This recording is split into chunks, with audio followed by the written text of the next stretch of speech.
So you want to start a business. It is very important for you to know the four steps of starting a business.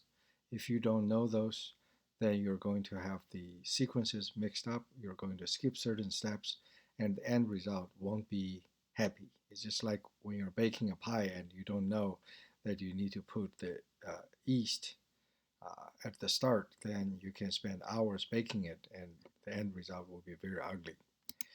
My name is Cheng Liu. I'm a serial entrepreneur, and my passion is to help illuminate the startup process. I think it's too murky, too secretive, and I like to change it. I like to help you succeed. So, the four steps for building up a startup business is the following. Step number one, you have to decide what industry or market that you are going into. Ideally, you should go into a fat industry and a big market. But the competition is also heavy. So, but if you go into too small a fringe, then the competition is still going to be there. Trust me. And you're going to end up not having a big business because you went into too small a fringe. So you have to be very careful. The second step is you have to decide how to make money and provide value. Okay, just because you go into an industry or you go into a market doesn't mean that anyone would allow you to make money. Your competition won't allow you to make money.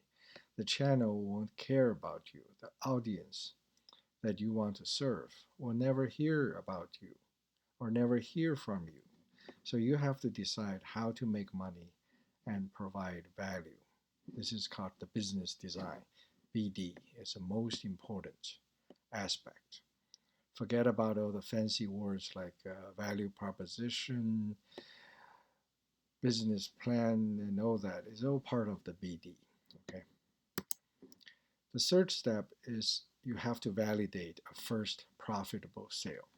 We mentioned earlier that a lot of people think if you make a offer, it will eventually score a sale.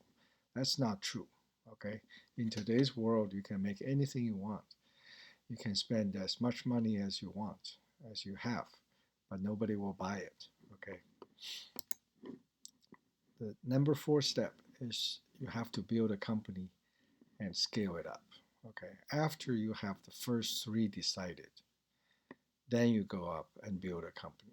Okay. You don't just, a lot of people start by saying, oh, I'm a CEO now, I am a founder now, I start a company, and I'm going to build something, and I'm going to try to demo it to someone, try to ask for a VC for help.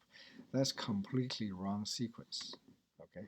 So let me talk a little bit about the BD step, the business design step. The core of the business design steps are the following. You have to design your business so that you can achieve multiple profitable sales. Okay. Just to be able to sell it for once or twice to your friend or to an online audience, uh, you know, it's not enough. You have to be able to design it so that you have multiple profitable sales. It's like the storefront, the cash register has to ring multiple times a day. It's absolutely important. So how do you do this? You have to look into several aspects of it. Okay, when you make a business design, you're designing your audience, namely who you don't serve. You're deciding what they value. Okay, well, unless you know your audience, you don't know what they value. Okay, if your audience is girls under 12 in Chicago, well, you have to know what they value. It's very important. And then you have to decide what frequency that they will come to your business. You have to know what is the initial size that you want to serve, how many people you want to serve, and what is the eventual size.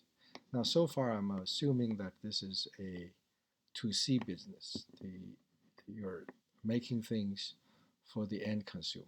Okay, you may have a 2B business where you are making tools for business units. That's a different story, but still is the same. Okay, in the if it's a 2B business, then the audience is industrial, business units, and you have to decide what method you are going to use to score this. Okay, and this is very important. The method has to be absolutely new because everything that is old has been tried and is already working. If you don't go in with a fresh new method, then it's not going to work. Okay, a lot of people end up spending a lot of time inventing things, inventing new products, but all these products are just means to an end. You have to decide what method you're going to address your audience. And I'll give some examples in the future. Okay. And the last is you have to exclude other people. Okay. After you succeed, you have to exclude other people. I want to make it short instead of spending a lot of time, but I hope you get the point that following those steps is critically important. Thank you very much, and I will see you in future episodes.